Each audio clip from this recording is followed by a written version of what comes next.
soir, on donne les sujets pour les examens, donc vous avez bien fait de venir. Super, ouais, merci. Bien, bonjour à tous, mesdames, messieurs, Sciences Pistes, bienvenue. Bienvenue également à vous, Monsieur Faure, à Sciences Po, pour cette belle conférence formant une collaboration inédite entre Sciences Po TV et le Parlement des étudiants. Nous avons eu la chance, avec le Parlement des étudiants, de réfléchir sur nos institutions et ses valeurs au cours des États généraux de la Ve République, où vos propos seront une des dernières pierres de notre édifice et de nos questionnements sur notre République. Et nous remercions également Sciences Po TV, qui est un média audiovisuel, le média audiovisuel de Sciences Po, qui nous permet, via de multiples reportages et des conférences, de découvrir plus d'éléments sur la vie politique et artistique, et qui couvre par ailleurs cette conférence via YouTube. Et nous remercions d'ailleurs ceux qui nous regardent en live. Et cette conférence restera disponible en replay. Vous êtes aujourd'hui, Monsieur Faure, une de ces figures de la gauche plurielle que nous entendons, prônant l'unité nécessaire d'une famille en proie à de malheureux multiples désaccords. Et c'est dans l'esprit de votre éducation, finalement, que vous défendez les valeurs sociales et égalitaires. Ayant fait vos gammes entre sciences politiques et droit économique, vos premiers engagements politiques naissent à vos 16 ans. Vous avez pu faire vos gammes entre l'UNEF et le Parti socialiste. Par la suite, auprès de Martine Aubry, au ministère de l'Emploi, puis de François Hollande, notamment lors de sa campagne présidentielle de 2012. Vous avez pu, à la suite, remporter vos élections législatives dans la 11e circonscription de la Seine-et-Marne, la même d'ailleurs duquel vous êtes encore député aujourd'hui. Cette expérience vous fera également grandir au sein de votre parti, en devenant notamment le porte-parole de ce dernier en 2014. Puis 2018, vous en êtes le premier secrétaire, le leader du Parti socialiste, du navire du Parti socialiste, un bateau qui connaît malheureusement quelques tempêtes, mais où le capitaine parvient toujours à tenir fermement la barre.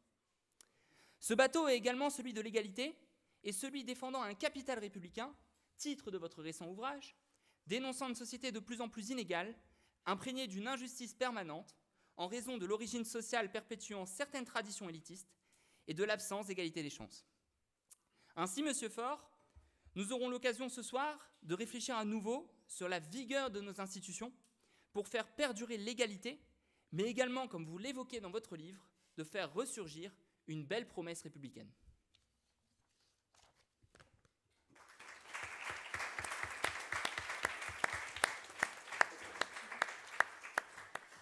Merci beaucoup, monsieur le député, d'être présent ce soir. Merci pour cette présentation et à vous autres d'être présents. Donc, pour commencer tout de suite, je vous propose de parler directement du capital républicain, en commençant par vous demander tout simplement quel est-il, de quoi il s'agit, alors même que le premier président de la Cour des comptes, Pierre Moscovici, alerte sur la charge de la dette, et tandis que la réticence à l'impôt est d'autant plus grande que la crise sociale est sévère, comment financer cette dotation ? Bon, merci pour cette question. J'ai effectivement commis il y a quelques jours un essai qui parle de ce que j'ai appelé le capital républicain. De quoi s'agit-il ? Il s'agit en fait d'essayer de remédier à une inégalité de fait entre celles et ceux qui vont, comme vous, aller loin dans leurs études et qui vont coûter à la collectivité, je dis bien en moyenne, 245 000 € à Bac plus 5, et ceux qui vont quitter les études à 16 ans et qui auront coûté à la collectivité 135 000 €. Et donc, voyez bien que ces simples chiffres permettent de montrer à quel point, en fait, la collectivité n'accompagne pas tous ses enfants de la même façon et comment elle, finalement, se donne bonne conscience en considérant que l'égalité des chances a été fournie au démarrage du parcours scolaire. Le président de la République, il y a quelques années, avait dit dans le congrès réunissant à l'Assemblée et le Sénat à Versailles, qu'au fond, pour lui, l'égalité des chances était satisfaite dès lors qu'on avait en fait dédoublé les classes en CP et en CE1 pour les REP et les REP+. Les choses sont évidemment bien plus complexes et ce n'est pas devant vous que je vais vous faire l'injure de vous rappeler en fait que le capital culturel ne se transmet pas exclusivement entre le CP et le CE1 et que nous sommes très inégaux dans la façon de réussir nos études parce que nous sommes plus ou moins accompagnés, aidés, stimulés Évidemment, il existe des exceptions qui confirment toujours la règle et qui permettent de cacher la forêt qui est en fait que les enfants des classes populaires sont évidemment beaucoup moins nombreux à réussir leurs études que les autres. Vous êtes parents de chefs d'entreprise, vous êtes parents d'enseignants, vous êtes parents de cadres supérieurs. Il y a un risque extrêmement faible que vous ne soyez pas un jour capable d'atteindre le supérieur, y compris à coup de cours privés, à coup de boîte à bac et tout ce que vous voulez. Mais la réalité, c'est qu'il y a une famille pour vous pousser, vous aider et vous donner une ambition que vous n'avez pas forcément quand vous êtes issu des classes populaires. Et donc, y compris la question de la maturité se pose. Vous avez des enfants, parce que quand on s'arrête à 16 ans, on a encore un enfant, eh bien, qui ne voit pas, en fait, l'intérêt de poursuivre, parce que la seule ambition qu'ils aient est de reproduire un schéma qui est le schéma familial. Il se trouve que j'ai grandi dans un milieu très populaire, et mes copains se sont tous plus ou moins arrêtés autour de 16 ans et avaient pour ambition de devenir, il n'y a pas de saut métier, mais enfin serveur, chauffeur, militaire. Et la plupart du temps, ils n'avaient aucune autre ambition que de remplir le frigidaire à la fin du mois. Et jamais ils n'auraient eu l'ambition de devenir un jour étudiant à Sciences Po, de devenir avocat, médecin, chirurgien. Je ne vais pas faire la litanie des métiers qui sont considérés comme appartenant à l'élite nationale.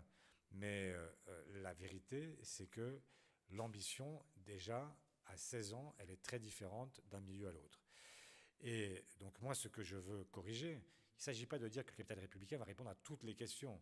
Je sais que beaucoup ont fait la critique en disant mais ça ne répond pas à l'étudiant qui est à Sciences Po, qui a un problème de bourse d'études et qui n'arrive pas à aller jusqu'au bout parce qu'il n'a pas été accompagné suffisamment. Donc moi, je m'intéresse dans ce capital républicain exclusivement à une chose, c'est à tous ces jeunes qui sont en fait les grands perdants dans la grande confrontation scolaire et qui n'atteindront jamais en fait un niveau d'études supérieur. Qu'est-ce qu'on leur propose à ces gens-là?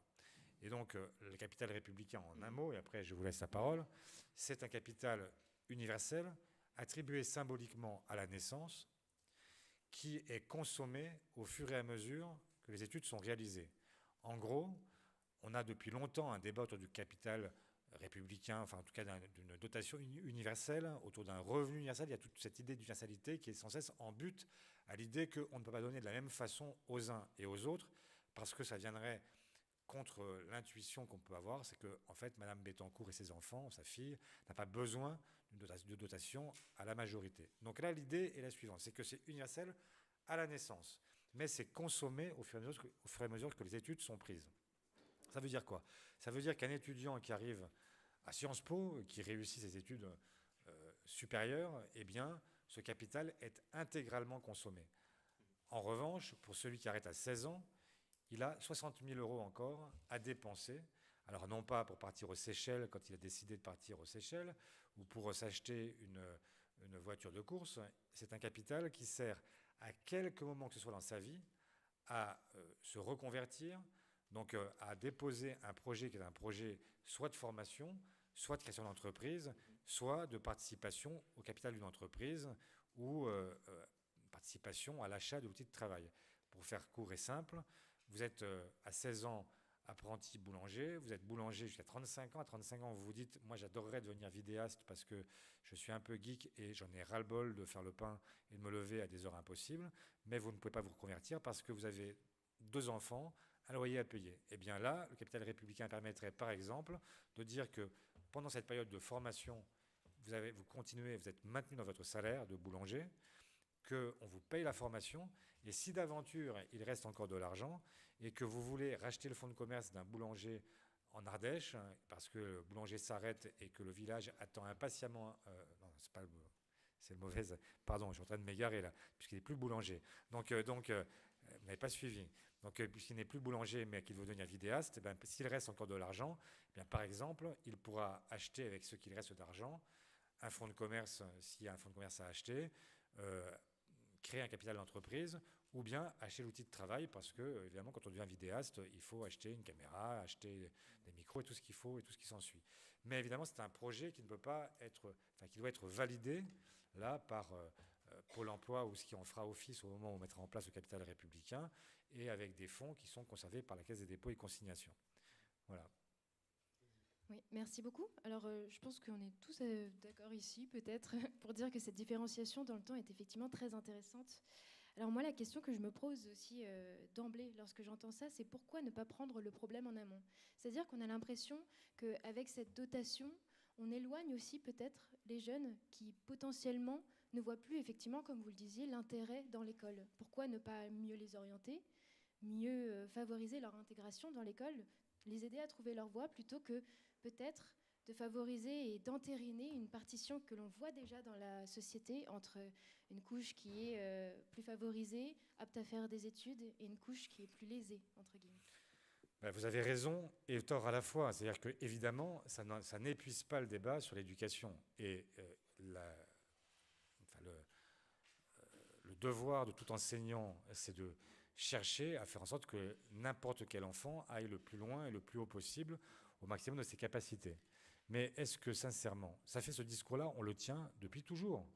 Depuis toujours, on dit la même chose, on dit qu'il faudrait, et la réalité, c'est que vous avez quand même 750 000 jeunes qui, chaque année, en fait, quittent l'éducation nationale sans avoir réussi un diplôme qui lui permet de rentrer dans la vie active dans des conditions qui correspondent complètement à ce qui pourrait être un jour son ambition. Et puis, je l'ai dit tout à l'heure, c'est un problème de maturité aussi. Vous avez des enfants qui, à 16 ans, sont désespérés par leurs échecs répétés à l'école, qui n'ont pas envie de prolonger leurs études, mais qui découvrent dans leur vie, en fait, l'intérêt pour un autre métier. C'est difficile de...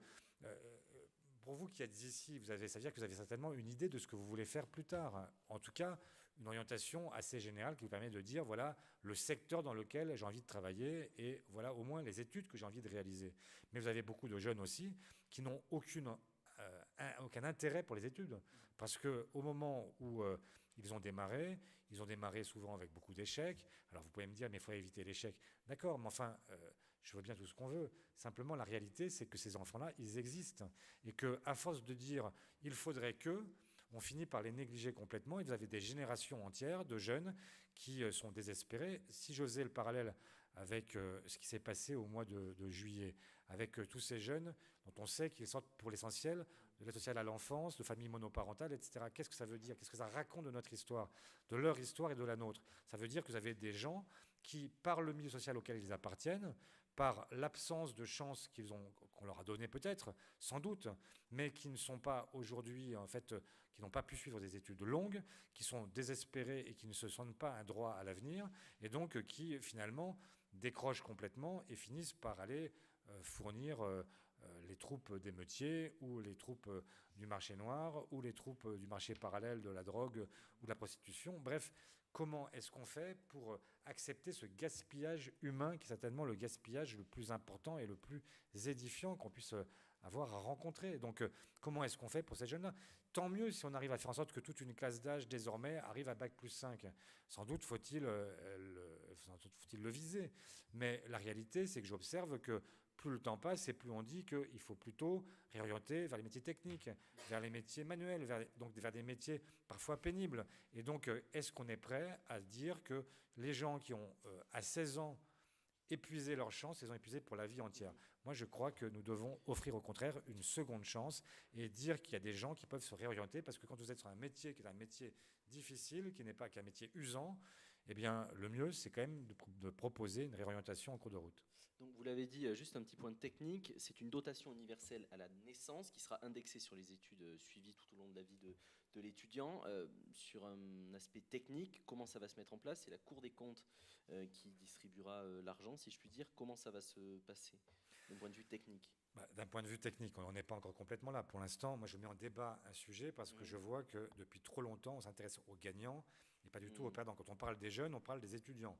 Mais on ne parle jamais de ceux qui ne font même pas d'études, enfin qui ne font pas d'études supérieures. Donc c'était ça l'objet du livre. Et de dire, attention, si vous pensez que tous les enfants de la patrie, comme dit la Marseillaise, ont vocation à être accompagnés de la même façon, alors allez jusqu'au bout du raisonnement et donc offrez-leur les mêmes chances qu'aux autres. Et encore, dans le livre, pour des raisons qui sont strictement budgétaires, on a limité à 60 000 € le capital maximal qu'on puisse obtenir. On pourrait aller plus loin encore, on aurait pu dire 110 000 € qui est l'exact différence entre celui qui fait des études supérieures à Bac+5 et celui qui fait des études qui s'arrêtent à 16 ans. Et je ne parle même pas de Sciences Po, où là, vous allez coûter beaucoup plus cher encore à la collectivité. Enfin, coûter, c'est une façon de parler, parce que nous avons besoin de votre réussite aussi.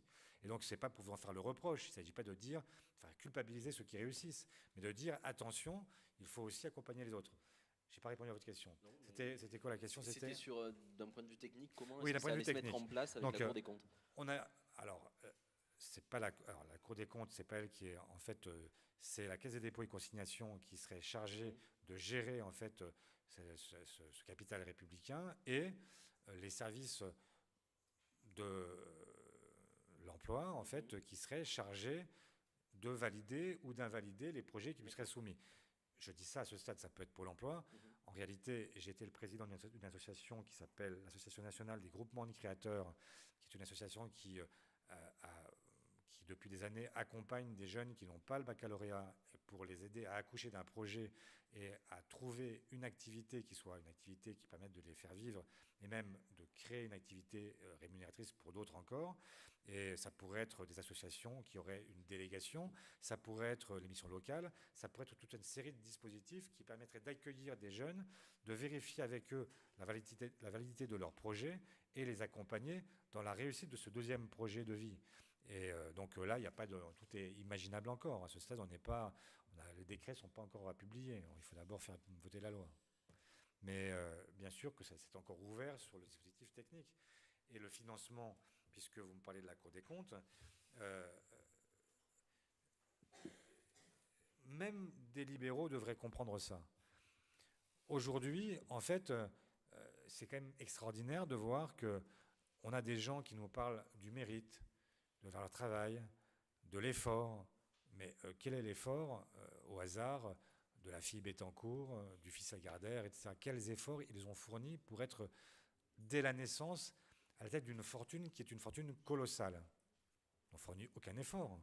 Les vrais libéraux, au contraire, disaient, peut-être ceux qui les suivent encore aujourd'hui, diraient encore aujourd'hui, que seul le mérite doit être rémunéré, et donc qu'on devrait tout prendre. L'héritage devrait être aboli. On devrait ne vivre que de ses propres ressources, de ses propres efforts, de ses propres mérites. Et quand vous savez qu'aujourd'hui, en fait, les grands patrimoines, les grands héritages sont taxés en réalité à hauteur de 5%, alors que la loi devrait les imposer à 45%, vous vous dites que peut-être qu'il y a encore des efforts à réaliser. Aujourd'hui, très peu de successions sont imposées. Si vous avez, enfin, la plupart des gens n'ont pas de capital à transmettre à leurs enfants qui soit supérieur à 150 000 € par tête de pipe. C'est même beaucoup moins.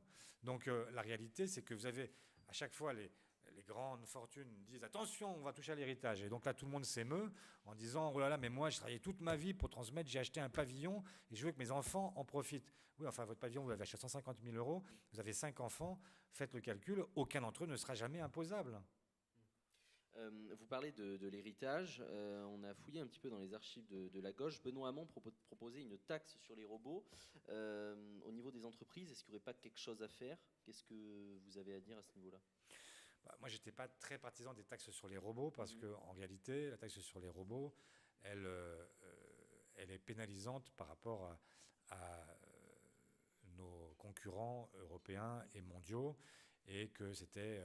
Mais je conçois l'idée que Benoît avait mise à ce moment-là, c'était de dire on va forcément vers moins de travail manuel, moins de travail donc salarié, et donc il ne serait pas complètement illogique que tous ceux qui remplacent la force de travail humaine par une force de travail qui est mécanique, eh bien de faire en sorte que ce soit cette force de travail qui contribue aussi, qui cotise aussi, pour notamment financer la protection sociale.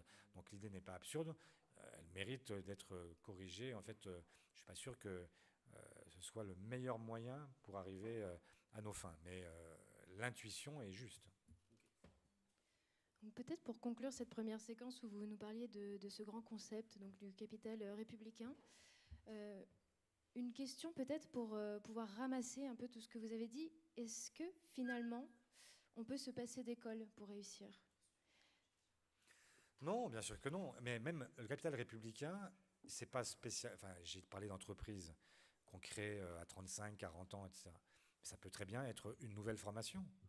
En fait, moi j'ai une mère qui était bachelière et qui à 40 ans décide de reprendre ses études. La chance qu'elle a eue, c'est qu'elle avait un mari qui pouvait subvenir à ses besoins. Et donc, elle est passée de mère au foyer à étudiante, elle avait plus de 40 ans. Et elle est devenue infirmière après 3 ans d'études.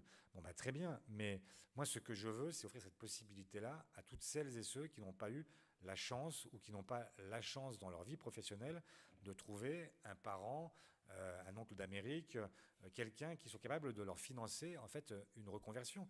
Imaginez que vous ayez été... Enfin, il faut quand même concevoir le fait que dans notre système, qui est un système qui fait une part trop belle à la formation initiale et pas assez au reste, vous avez des gens dont le destin s'est figé à 16 ans.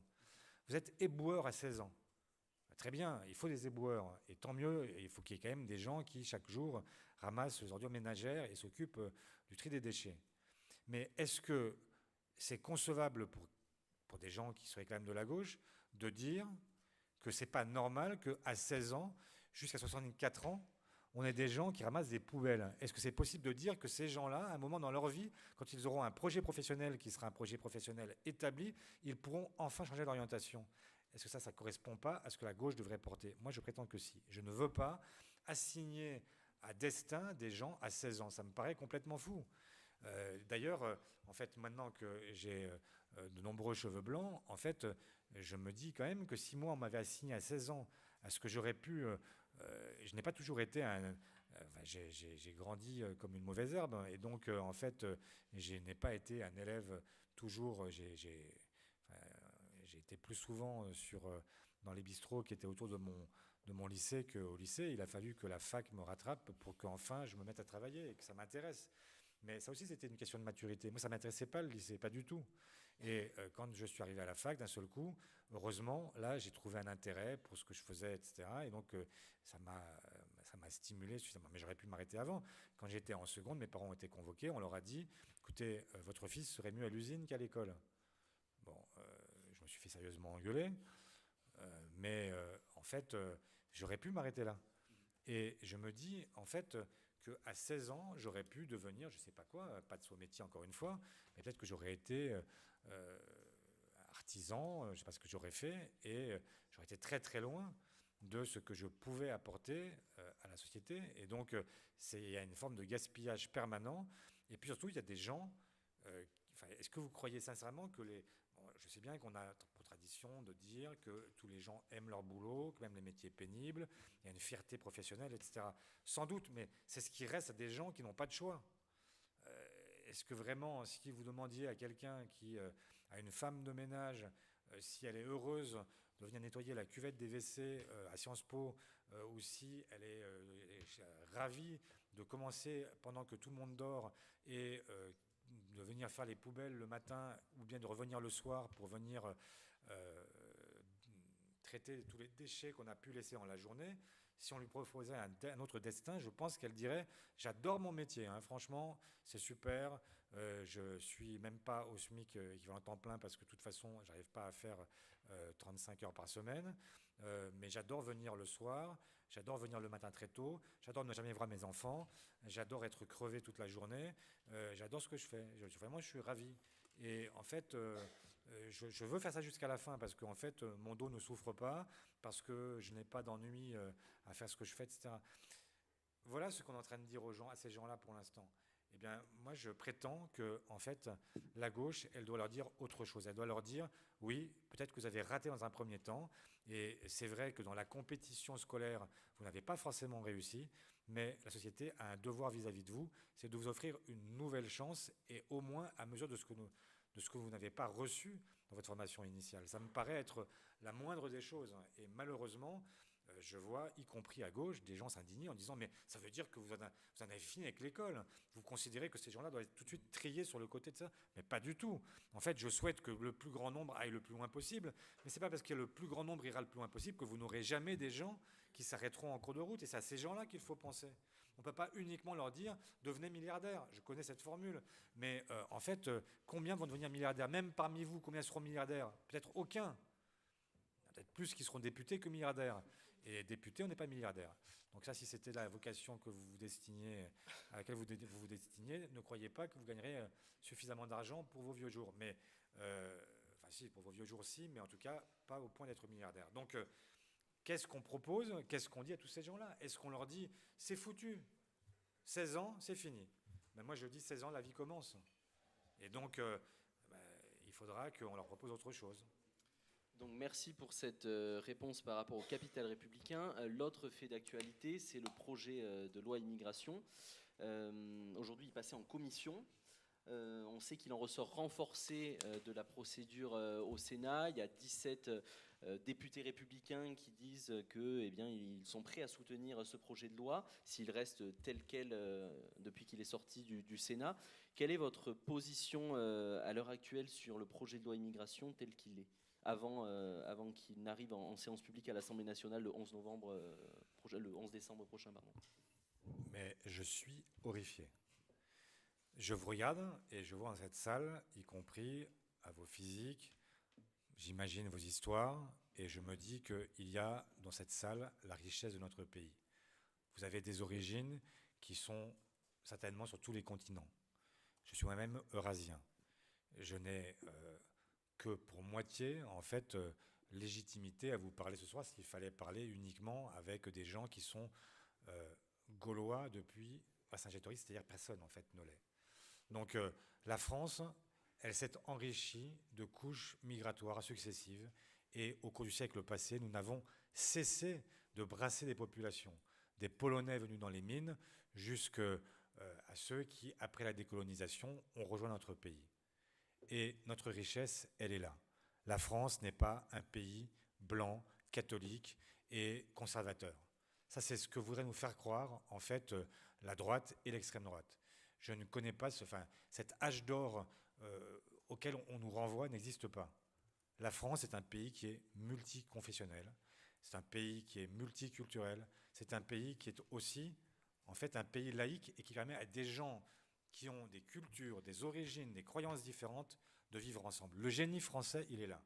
Et être français, c'est adhérer à ce triptyque républicain qui est au fond de toutes nos écoles et de toutes nos mairies. Point barre. Le reste n'existe pas. Enfin, plus exactement, il existe dans la tête de gens qui s'imaginent que depuis l'Homo sapiens, en fait, les gens n'ont jamais bougé. Mais c'est quoi ce mythe, cette folie de penser que les gens ne se sont jamais mélangés? Nous sommes nous-mêmes le produit, nous sommes tous africains. Et c'est ça la réalité. Nous avons tous, depuis sapiens, migré progressivement parce qu'il faisait froid, parce qu'il faisait chaud, parce qu'il y avait la guerre, parce qu'il y avait... Et qu'est-ce qui va se passer dans les prochaines années? C'est vrai qu'en fait, ça va encore changer. D'abord parce que vous allez vous marier entre vous. Vous allez avoir des gens qui vont progressivement être de moins en moins blancs ou de moins en moins d'origine arabo-musulmane ou asiatique ou je ne sais quoi encore. Et vous allez vous mélanger. Et surtout, vous avez des gens qui vont arriver. Ça va continuer. C'était cette histoire de on va fermer les frontières, on va mettre des barbelés, des murs et tout ça. Mais vous croyez que ces gens-là vont s'arrêter? C'est pas tout à fait ce qu'il dit dans le projet de loi immigration. Mais... Ben, on n'en est plus très loin. Je vais développer. Parce que la réalité, c'est quand même que, en fait, on est en train de vivre une bataille culturelle que, alors certes, la gauche est en train de perdre, que l'extrême droite est en train de gagner, et de gagner avec la complicité de la droite et des libéraux. C'est ça la réalité de ce projet tel qu'il sort du Sénat. Ce projet est totalement dingue sur l'aide médicale d'État. Qui ici défend l'idée qu'il serait logique de faire en sorte que des gens qui sont malades ne puissent plus se soigner à la première heure? Ça a été tenté, hein. On n'est pas les premiers, en fait, à vivre ça. Les Espagnols l'ont voulu, avec Rajoy, 2012. Ben, ils se sont rendus compte de quoi? Plus forte mortalité, plus forte contagion, plus forte épidémie, enfin, en termes épidémiologiques, c'est complètement suicidaire. Et ça coûte plus cher, au final, parce que quand vous prenez les gens, quand ils ont une canne de tout, c'est pas la même chose que de les prendre quand ils ont, en fait, ils sont au bord de l'apoplexie et, enfin, je suis pas médecin, mais enfin, je sais pas en tout cas, qu'ils sont avec un état de santé qui s'est profondément dégradé. Et c'est pareil, quand on a une épidémie, qu'est-ce qu'il faut qu'on fasse? Il faut qu'on dise qu'on attende les gens au bord de la mort pour enfin, imaginez pour le Covid, pour la Covid. Si on avait dit, en fait, les gens, vous restez, tant que vous n'êtes pas en train de vous asphyxier dans la rue, on ne vous prend pas. Très bien. Mais enfin, combien de gens ils seront contaminés dans l'intervalle? Combien de gens seront eux-mêmes contagieux pour d'autres et ainsi de suite? Donc c'est une absurdité sanitaire, éthique et budgétaire. Mais il n'y a pas que ça. En fait, regardez ce qu'ils font. Vous êtes étudiant. Qu'est-ce qu'il propose ce texte? Il propose que désormais, tout étudiant étranger qui viendra en France devra déposer une caution à son arrivée pour être sûr qu'il reparte à la fin de ses études. Mais là, là aussi, il y a une faute d'abord éthique. Enfin, c'est quand même dingue de distinguer les étudiants selon leur nationalité. Mais même, ça veut dire quoi? Ça veut dire qu'en réalité, je vous mets... Enfin, qu'est-ce qu'on fait nous-mêmes en permanence? On cherche à attirer des talents. Quand il y a un talent, on ne lui dit pas de repartir. Et la caution, on lui paiera. Et donc, on est en train de dire, en fait, qu'on va trier les étudiants, etc. Alors que nous-mêmes, on pille en permanence des pays qui auraient besoin de médecins, par exemple. Mais allez dans les hôpitaux parisiens, vous verrez que partout, il y a des médecins étrangers. C'est eux qui, aujourd'hui, nous soignent. Les infirmières, elles viennent d'où? Et les aides-soignantes, et ainsi de suite. Donc, qu'est-ce qu'on veut à travers ça? Donc, les étudiants, caution pour les étudiants étrangers. Les droits d'inscription, on écrit dans la loi qu'en fait, il est normal qu'en fait, on ait des droits très différenciés, et donc on approuve tout ce qui s'est déjà fait, et on est en train de dire que désormais, on va fixer une espèce de barrage de sélection financière à l'immigration estudiantine. Mais là, est-ce qu'on a... Enfin, non seulement c'est du point de vue des principes, c'est condamnable, mais du point de vue de l'efficacité, quel est le meilleur ambassadeur de la France dans le monde, si ce n'est celui qui a étudié en France, qui parle le français, qui est convaincu que nos principes, nos valeurs sont les meilleurs et qu'il ira développer en son propre pays, qui fera du commerce avec nous parce que par préférence avec un pays anglo-saxon, il dira « moi c'est la France avec laquelle je veux commercer ». Quel est l'intérêt de ce barrage-là, si ce n'est de créer une méfiance vis-à-vis de toutes celles et ceux qui sont étrangers et qui viennent sur notre territoire? Mais je peux continuer encore parce que ça ne s'arrête pas là. Sur le regroupement familial, pourquoi diable vouloir être dans une situation où nous allons être condamnés par l'Union européenne parce qu'on ne peut pas, évidemment, freiner un principe qui est un principe d'humanité, qui est quand même un principe d'humanité simple. Vous travaillez en France, vous avez en fait un visa, vous avez plus qu'un visa, vous avez un titre de séjour pour 10 ans par exemple, on va vous empêcher d'avoir votre femme et vos enfants. Mais enfin, c'est quoi ce monde dans lequel on vivrait, dans lequel on empêcherait les gens de vivre avec les gens qu'ils aiment? Enfin, qui accepterait ça? Donc, mais on peut encore continuer. Enfin, je vais poser votre question. Mais on est dans un truc où finalement, quelle est la philosophie du projet tel que sort du Sénat? C'est la méfiance vis-à-vis de l'étranger qui est considéré comme un éventuel profiteur, un assisté en puissance. Et quand il n'est pas assisté, c'est un terroriste. Puisque, en fait, il est soupçonné d'être en permanence une menace, etc., etc. On en est même à limiter le droit du sol. Enfin, c'est quand même...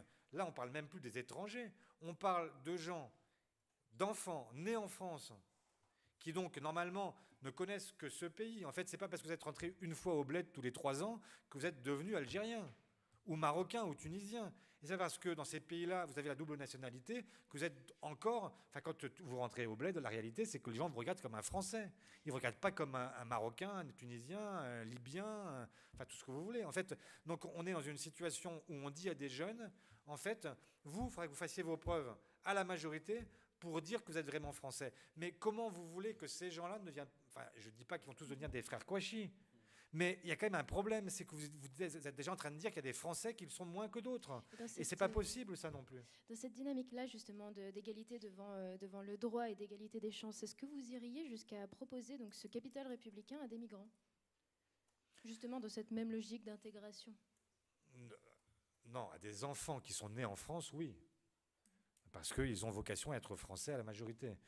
Pour des gens qui viendraient, en fait, qui arriveraient, je ne sais pas, à 15 ans et qui n'auraient pas fait d'études par définition, chez nous, on ne va pas leur dire, en plus, on vous donne le capital républicain. Donc là je parle d'enfants français qui sont, en fait, donc français, soit parce qu'ils sont nés de parents français, soit parce qu'ils ont vocation à le devenir à leur majorité.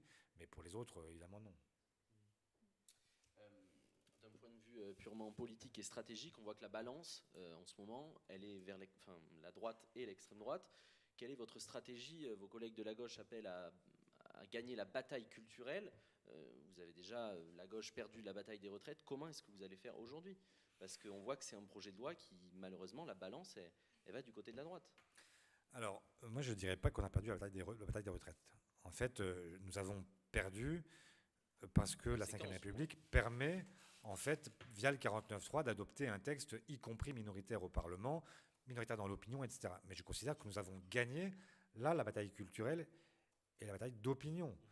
C'est plus compliqué sur la question migratoire, où là, on part de beaucoup plus loin, et on voit bien que désormais, il y a en fait une prégnance du discours de l'extrême droite qui pèse sur la vie politique, mais là où ce que je dis à mes propres camarades dans mon parti, je leur dis, ne commettons pas l'erreur que nous avons commise par le passé. Quand Nicolas Sarkozy propose un débat sur l'identité nationale, au PS, tout le monde dit « Oh là, piège !» Vous avez raison, piège. Mais à force de ne pas accepter la confrontation, de ne pas accepter d'être front contre front sur cette question-là, qu'est-ce qui se passe? Mais c'est qu'en fait, les seuls qui avancent, c'est l'extrême droite. C'est les seuls qui gagnent du terrain à chaque fois. Et donc nous devons à un moment poser des digues. Peut-être qu'en fait, elles seront faibles dans un premier temps. Peut-être qu'on aura des gens qui considéreront qu'on est à côté de la plaque, que Romans-sur-Isère montre bien qu'il y a une espèce d'envahissement, d'ensauvagement, que tous ces jeunes qui sont d'origine avec des noms à consonance, en tout cas arabo-musulmane, sont tous des sauvages en puissance, et que tout ça c'est terrible, et que de toute façon, maintenant il n'y a plus que l'autodéfense avec des milices qui peuvent nous protéger. Peut-être qu'il y a des gens qui pensent ça, mais nous, on ne va pas baisser la nuque tous les jours, on ne va pas dire à chaque fois, on s'excuse d'être là, etc. Non, on ne s'excuse pas. On ne s'excuse pas parce qu'on croit à ce qu'on fait, et on croit au fait que, j'allais dire bordel, enfin oui, c'est un peu ce que j'ai envie de dire. En fait, il y a un moment où il faut quand même qu'on se remue nous-mêmes et qu'on n'accepte plus de plier bagage à chaque fois que l'extrême droite avance, quoi. Et là, ils avancent même physiquement. En fait, on les voit, ils sont... Enfin, on n'est pas dans les années 30, mais enfin, oui. C'est quand même... C'est des résurgences qui sont terribles. Donc oui, on se bat. Vous parlez du 49.3, justement. Vous avez l'impression d'être encore audible au Parlement? Au Parlement, certainement pas, puisqu'en fait, tous les projets passent au 49.3, à part les projets qui font consensus. En fait, là, on prend date et on construit l'alternative, et donc on se bat, et j'imagine qu'il y aura des questions sur ce que c'est que l'alternative et comment on la construit. Mais bien sûr que la gauche, elle doit se poser la question de savoir comment est-ce qu'on passe à une autre république, comment est-ce qu'on fait pour construire une 6e république qui n'est pas cette république, là aussi, où on a une exception mondiale. Il n'y a aucun président au monde qui ait autant de pouvoir que le président français. Ça n'existe nulle part. Il faut aller dans une autocratie pour trouver quelqu'un qui en a davantage, mais je parle des démocraties. Il n'y a aucune démocratie où vous avez un président qui peut, à lui seul, diriger en fait une majorité, un parlement, etc. Vous avez des chambres qui sont en fait... je ne vais pas vous faire le dessin, vous le connaissez par cœur. Donc c'est complètement insensé. Et tout ça parce qu'en fait, on nous dit que pendant 12 ans, entre 46 et 58, la 4e était une catastrophe. Et que ça a vu, en fait, des gouvernements passer tous les 6 mois, on avait un nouveau gouvernement. Enfin, on était après-guerre, on était après la Deuxième Guerre mondiale, on était en pleine décolonisation. Et donc, c'était une période qui était très particulière. La Constitution de 58, elle naît comment? Dans un quasi-coup d'État, avec, en fait... ça commence en Algérie, et puis ça se prolonge sur le territoire français, avec des gens qui appellent le général de Gaulle, qui arrivent en sauveur, et tout se met en place. En 62, il renforce 58 avec l'élection du président au suffrage universel direct. Mais celui qui avait raison à l'époque, c'était François Mitterrand. C'était le coup d'État permanent. En fait, nous vivons un coup d'État tous les jours. Nous sommes dans un truc... Enfin, c'est quand même insensé que dans un pays qui est une grande démocratie, vous puissiez avoir des gens qui manifestent pendant 6 mois non-stop, des millions de gens dans la rue, des sondages, pour peu qu'on veuille leur accorder un crédit. Mais enfin, quand même, ce n'était pas les sondages qui disaient on est à 51-49, c'est les sondages qui disaient qu'on était à 90-10 ou à 70-30. Et donc, 90-10, c'était pour les actifs, 70-30, c'était pour la population... quand on prenait les retraités, qui, eux, évidemment, ne sont plus vraiment concernés par la prolongation de leur vie professionnelle. Mais donc, comment est-ce qu'on fait quand on a en plus un Parlement qui veut dire non et à qui on dit « maintenant on continue ». Ben, c'est pas possible. En fait, il va falloir là aussi, il faut qu'on se pose des questions. Vous avez des gens qui ne votent plus, pourquoi? Vous n'avez pas que des gens qui sont frappadingues, complètement décivilisés, etc., qui refusent de voter. Vous avez des tas de gens qui ont fait des études supérieures qui ne veulent plus voter. Un jour, j'ai rencontré quelqu'un qui avait bac plus je ne sais combien, qui m'a dit, mais moi, je n'ai jamais voté. Alors ça, il est jeune, il est plus proche de vous que de moi. Mais Comment on fait pour les ramener vers le vote, justement? ben, lui, en tout cas, il m'a dit, moi, je viendrai voter à une condition, c'est que j'ai l'impression que mon vote est un sens. Pourquoi je voterai pour vous? En Qu'est-ce que vous lui avez répondu? l'occurrence, c'est un gars qui est venu pour me dire, je veux vous aider, je veux travailler avec vous, avec le Parti Socialiste. Donc, comme ça, je lui dis, mais vous étiez pour qui avant? Il dit, mais moi, j'ai jamais voté. Il doit avoir 37, 38 ans. Je dis, bah, c'est quand même curieux votre démarche. Il dit, non, c'est pas curieux. En fait, c'est une évidence. Je viens parce que je trouve que ce que vous faites est intéressant, que je pense que je peux apporter ma pierre à l'édifice, mais je n'ai jamais voté parce que j'ai l'impression que vous n'avez pas de pouvoir. Donc, c'est normal qu'en fait, il y ait des tas de gens qui se disent, mais pourquoi je vais... Je vous raconte une histoire que j'ai racontée souvent,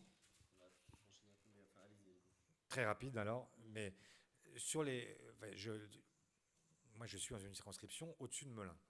Et il y a un rond-point à Melun qui a tenu très longtemps, des mois et des mois, même un an après, il y avait encore des gens sur le rond-point. Un jour, je vais les voir, et donc ils sont limitrophes de ma circonscription, et ils m'accueillent. Ah, monsieur le député, on est content de vous voir, on a tous voté pour vous, machin, etc. Là, je me dis, super, en fait, là, c'est... Quel accueil! Donc, ça va être simple. Mais ça s'arrêtait là. En fait, ils m'ont dit, on a tous voté pour vous, mais en fait, est-ce que vous pouvez nous dire à quoi vous servez? Alors, je dis, ben moi, je vote la loi, ou je la vote pas, je vote des amendements.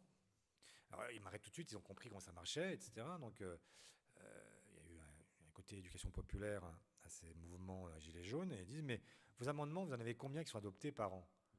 Alors, la vérité, je dis, bah, pas beaucoup, en fait, et puis c'est pas souvent les plus porteurs, c'est les virgules, quoi. Bah ouais. Donc, en fait, vous servez à rien. Alors, je dis quand même, vous poussez un peu, mais ils disent, mais attendez, on n'en a pas qu'après vous. En fait, au début, on a cru aux syndicats. Alors, au début du quinquennat Macron, on a défilé avec ceux qui disaient « à bas la loi Pénicaud ». Ils ont obtenu quoi, monsieur le député, le syndicat? Je dis « bah oui, c'est vrai, ils n'ont pas obtenu grand-chose, les syndicats ». Ils disent « bah ouais, en fait, ils n'ont pas obtenu grand-chose ». Et bien nous, les Gilets jaunes, on a envahi les ronds-points. Et vous savez quoi? Bah, au début, on a envahi les ronds-points et c'est tout. Vous savez ce qu'on a obtenu? Bah, comme vous, rien. Et puis, un jour, troisième semaine, à l'Arc de Triomphe, il y a des casseurs qui sont arrivés. Et vous savez quoi, monsieur le député? Ben, ce jour-là, les milliards, ils sont tombés. Et bien, depuis ce jour-là, on a compris une chose, c'est que pour être respecté, pour être entendu, parfois, la violence a plus de force que la démocratie. Eh bien, si vous voulez que les gens votent, si vous voulez que les gens aient encore un intérêt pour la politique, il faut que, évidemment, leur vote ait une utilité. Et donc, il faut que le Parlement puisse vivre, que chacun se sente représenté. À cette condition-là, peut-être que les gens viendront voter. Alors peut-être pour rester sur cette ligne-là, puisque vous l'évoquiez, où on parlait de la spécificité de la gauche et des prochaines élections à venir, dans l'horizon des élections européennes, comment se placerait le Parti socialiste? Qu'est-ce qui le distinguerait finalement des autres groupes qui se démarquent à la gauche? Donc je pense par exemple au Parti radical de gauche et à LFI notamment. Comment le Parti socialiste pourrait s'en distinguer? Quelle serait sa spécificité? Bon, on a une histoire à nous qui est une histoire très européenne. Non pas que nous soyons eurobéats, évidemment pas question de l'être, mais en fait, nous avons toujours considéré que l'Europe était devenue le niveau pertinent à partir duquel on pouvait agir.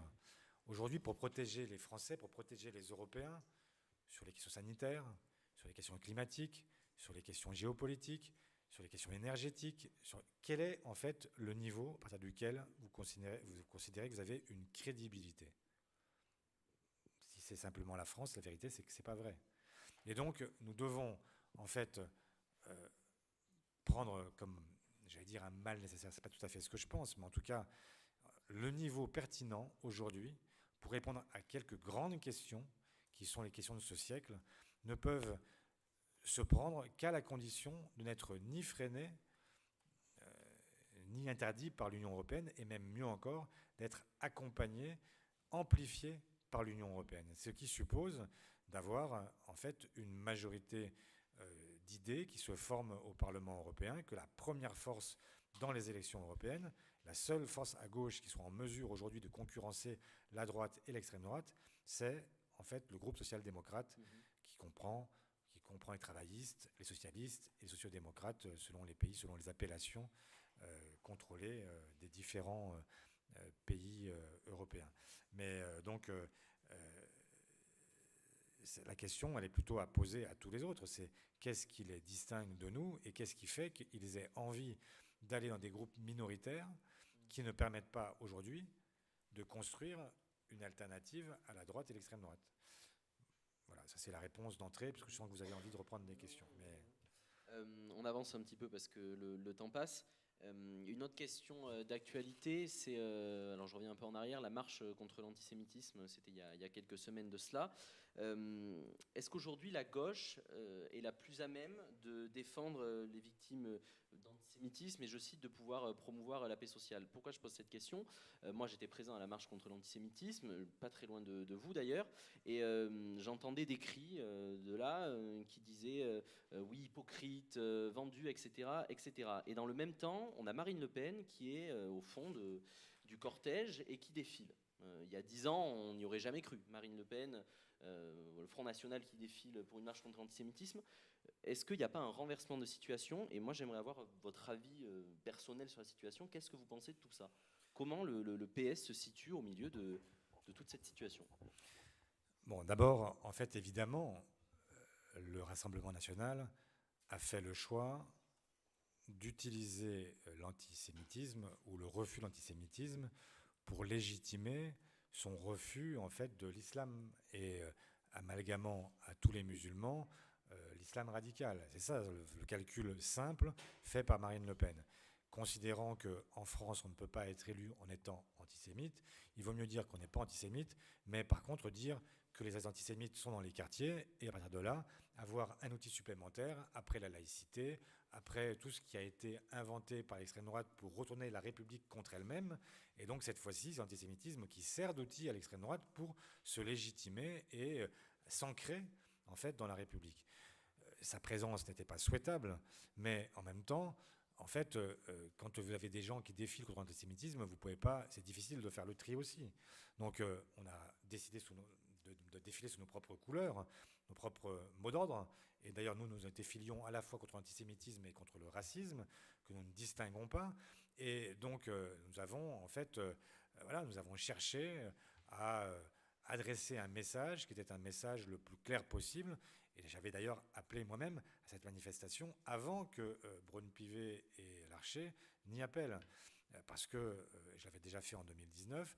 Il y a toujours quand même, malgré tout, une spécificité à l'antisémitisme, c'est qu'il a une histoire, notamment en France, et il a une traduction qui est une traduction meurtrière, puisque de Mireille Knoll à Ilan Halimi, en passant par les victimes de Mohamed Merah dans l'école aux Zaratora, en passant par les frères Kouachi et l'hypercacher avec, je ne sais plus comment s'appelait ce terroriste-là. Bref, on a une histoire singulière qui fait que, en fait, l'antisémitisme tue. Et donc, il faut évidemment se prémunir contre les résurgences qui sont terribles et qui angoissent une partie de nos concitoyens qui, évidemment, se sentent aujourd'hui dans leur propre pays menacés parce que français et juifs. Mais ça ne veut pas dire qu'il faille se limiter à ça. Et c'est vrai qu'aujourd'hui, maintenant, on va voir arriver d'autres signes clinique du racisme, et c'est ce qu'on voit apparaître depuis Romans-sur-Isère, avec cette généralisation, avec cette idée que désormais, en fait, derrière toute personne qui a une ascendance dans les pays du Maghreb ou même dans l'Afrique subsaharienne, eh bien, on a en fait un terroriste en puissance ou un sauvage en puissance. Et donc, il faut...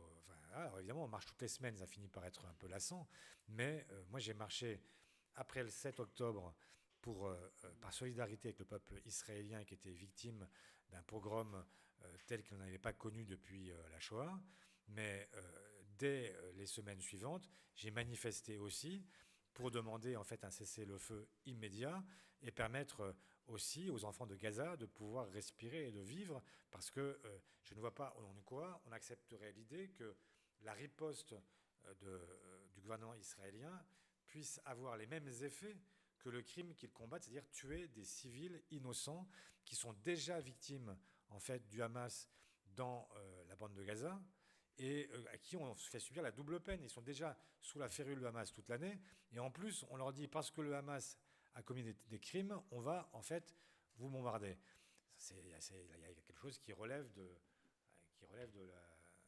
la folie. Donc en fait, il faut évidemment cesser ces massacres et permettre de trouver une solution qui est une solution de paix. Et donc il faut marcher à la fois en solidarité avec le peuple israélien, en solidarité avec le peuple palestinien, marcher contre l'antisémitisme, marcher contre le racisme.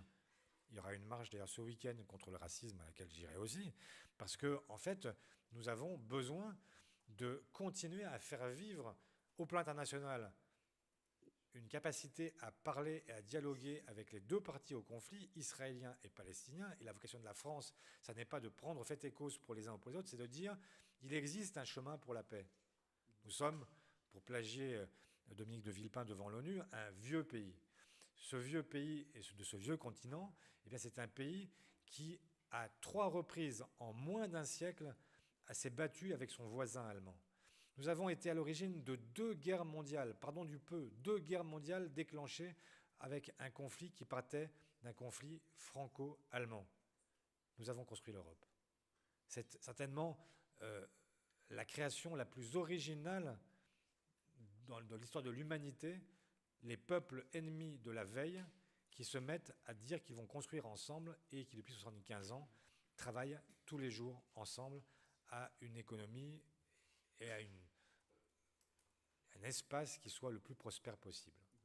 Eh bien, nous avons c'est ça qu'il faut qu'on défende, c'est ça qu'il faut qu'on puisse vendre à l'extérieur, et donc nous devons rester un interlocuteur qui permet en fait de trouver un chemin pour la paix, et en France qui refuse cette importation du conflit et qui refuse qu'on puisse qualifier les musulmans ou les Français d'origine arabe de suppôts du Hamas, comme on doit éviter évidemment que tous les Français juifs soient considérés comme des soutiens de Netanyahou. Merci, oui, merci beaucoup pour cette réponse. Je pense que ce mécanisme un peu de normalisation du côté du RN a été assez bien exposé aujourd'hui, mais qu'est-ce qui explique encore, selon vous, qu'il y ait toujours cette position un peu deux poids, deux mesures chez toute une partie de la gauche? Je pense par exemple à LFI qui ne s'est pas présenté à cette marche, par exemple, ou au fait qu'on a pu entendre des arguments qui allaient beaucoup plaindre justement les violences faites aux femmes gazaouis, mais qui ont en parallèle plutôt invisibilisé les violences faites aux femmes israéliennes. Qu'est-ce qui explique aujourd'hui encore ce deux poids, deux mesures du côté de la gauche? D'abord, pas toute la gauche, hein, heureusement, mais oui, vous avez raison, enfin, c'est une faute. Hein. En fait, c'est une faute de ne pas savoir... Enfin, vous connaissez cette phrase d'Albert Camus, mal nommer les choses, s'ajouter au malheur du monde. Et effectivement, il faut nommer même parfois l'innommable. Et en l'occurrence, les actes commis par le Hamas sont des actes terroristes. Ils correspondent parfaitement à la définition. Et j'ai trouvé assez curieux de voir en fait la France insoumise s'engluer dans une espèce de rhétorique sur mais il ne faut pas parler de terrorisme parce que en fait si on dit terrorisme, le tribunal pénal international ne pourra pas se saisir, etc. Comme si les juges du tribunal pénal international attendaient après la LFI pour savoir s'ils allaient se saisir ou pas des crimes commis par le Hamas ou crimes commis par l'État d'Israël. Donc en fait, évidemment qu'il faut dire les choses. Évidemment que pour moi, il fallait être présent à cette manifestation pour ne pas laisser justement l'extrême droite nous dire quand nous pouvons manifester ou quand nous ne manifestons pas. Moi, je ne me laisserai jamais dicter ma place dans une manifestation par l'extrême droite. C'est pas parce qu'ils étaient contre la réforme des retraites, je n'allais pas dire que j'étais pour parce qu'ils étaient contre. Franchement, c'est pas l'extrême droite qui guide mon jugement. C'est pas eux qui doivent, en fait, demain, me signaler quand j'ai le droit d'être à un endroit ou à un autre. Et laisser penser que la gauche pourrait avoir la moindre complaisance avec l'antisémitisme, c'est une faute. Et je ne pense pas qu'ils soient antisémites. Je ne pense pas que... Mais je crains malheureusement qu'ils aient un peu joué avec les lignes et qu'ils aient au moins voulu adresser un signal à ceux qui, eux, pouvaient avoir plus de mal avec l'antisémitisme. Et leur laisser penser qu'ils n'étaient pas dans une forme... Enfin, laisser penser... je vois encore des gens qui disent que ceux qui ont manifesté ce jour-là étaient en fait dans un soutien à Netanyahou. Mais comment peut-on dire ça ? Comment peut-on dire que les gens qui ont manifesté ce jour-là étaient les 205 000 qui ont manifesté, étaient tous des soutiens du gouvernement d'extrême droite israélien ? Moi, je dénonce tous les jours ce que fait Netanyahou. Ça n'est pas... Mais en même temps, je me refuse complètement à l'idée qu'on puisse ici expliquer que tout citoyen français et juif serait en fait un suppôt de Netanyahou. Et même, serait-il un soutien de Netanyahou ? En quoi mériterait-il en fait la cote pour qu'on le pende ? Enfin, vous avez comme le droit aussi d'avoir les opinions ici sont de libre parcours. On n'a pas à juger les gens en considérant que désormais on va leur remettre une étoile de David ou qu'on va commencer à les stigmatiser parce qu'ils peuvent pas, parce qu'ils sont simplement juifs. Enfin, c'est quand même insensé. Donc oui, il faut être clair, ferme sur tous ces sujets-là. On me raconte des choses. En fait, vous avez certainement su ou vu, ça a été raconté, qu'il y avait des chauffeurs de taxi qui ne voulaient plus prendre de juifs à l'aéroport. C'est inadmissible. Quand il y en a un qui dit, rapporté par la presse, qui dit à une famille qui arrive on ne sait où, mais il dit je ne vous prends pas parce que si je vous prends, je vous égorge, c'est inadmissible. Il se trouve que ce monsieur est maintenant devant la cour de discipline interne de la G7, et tant mieux, et j'espère qu'effectivement la sanction sera exemplaire. Mais on me rapporte aujourd'hui que, en fait, à Romans-sur-Isère et dans la Drôme, on a maintenant, en fait, des commerçants arabo-musulmans, de culture, je ne sais pas s'ils sont musulmans, enfin, en tout cas, qui sont avec un nom, un prénom, un faciès qui les renvoie à cette culture d'origine, et avec des gens qui rentrent dans leur magasin et qui les menacent, en leur disant que ce sont des sales bougnoules et qu'il faut qu'ils partent. Mais dans quel pays voulons-nous vivre ? Et donc, dans le débat, je reviens avec le débat sur l'immigration. Il y a un débat là qui est devant nous, un débat qui est un débat sur deux visions du monde qui s'opposent et sur lesquelles nous devons être fermes. De cette vision du monde, celle que la gauche doit défendre, c'est une vision qui est une vision ouverte, une vision qui est une vision d'une France qui est une France qui ne se replie pas sur son histoire, son patrimoine, sa langue, etc. Bien sûr que le patrimoine, la langue, l'histoire, c'est très important. Mais un pays, c'est vivant et il s'enrichit à chaque génération de ses nouveaux apports. Et la France, ça n'est pas en fait la France catholique. Combien de Français sont encore d'ailleurs pratiquants et catholiques ? La France est un pays qui s'est sécularisé très largement. Et donc, il y a des gens qui sont de culture chrétienne, mais on n'est pas tous catholiques. Tout le monde ne va pas, si on devait faire lever la main à ceux qui vont à la messe tous les dimanches, je doute du fait qu'une majorité de mains se lève ici. Et quel est le problème ? Aucun. En fait, il faut qu'on s'adapte à ce que nous sommes devenus. Nous sommes un pays qui a changé, qui s'est métamorphosé au fil des siècles. Et voilà, en fait, on est un peu romain, on est un peu sarrasin, on est un peu gaulois, on est un peu wisigoth, on est un peu tout ce que vous avez appris en classe. Et le roman national tel qu'il nous est raconté, avec cette espèce de bréviaire qui nous raconterait de Vercingétorix à Jeanne d'Arc en passant par Napoléon, pardon, mais enfin ça c'est l'histoire racontée au nul.